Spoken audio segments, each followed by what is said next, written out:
ప్రదక్షిణ 3 సార్లే చెయ్యాలి. మొదటి ప్రదక్షిణం ద్వారా తమోగుణం వదిలేయాలి.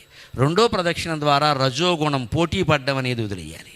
తమోగుణం అంటే హింస, బద్ధకం, ఆలస్యం, అశ్రద్ధ, నిద్ర, అతి నిద్ర, ఇవన్నీ తమోగుణాలు. తమోగుణం వదిలేయాలి మొదటి ప్రదక్షిణం ద్వారా. రెండో ప్రదక్షిణం ద్వారా రజోగుణం, అన్నిటికీ పోటీ పడ్డం, పంతాలు, పట్టింపులు, కష్టాలు, కార్పణ్యాలు. వారిని పిలిచారు, నన్ను పిలవలేదు, నాకు తగిన ప్రాధాన్యం ఇవ్వలేదు, ఈ దరిద్రం మానేయాలి. ఇదే రజోగుణం అంటే. రెండో ప్రదక్షిణం ద్వారా అది మానేయాలి. మూడో గుణం ద్వారా సత్వగుణం వదిలేయాలి. సత్వగుణం అంటే మంచిదే, మంచి పుస్తకాలు చదువుతాం, మంచి మనుషులతో మాట్లాడతాం, వ్రతాలు పూజలు చేస్తాం, గుళ్ళోకి వెళ్తాం. కానీ వీటిని గురించిన గొప్పలు చెప్పుకోవడం ఉందే, నేను మునగని తీర్థం లేదు, నేను చూడని గుడి లేదు, నేను చెయ్యని నోవు లేదు అనడం ఉంది, ఈ సాత్విక అహంకారం అంటారు.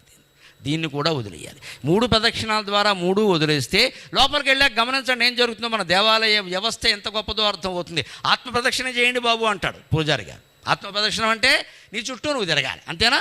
నీ చుట్టూ నువ్వు తిరగమంటే దేవుడు ఏం చెబుతున్నాడు?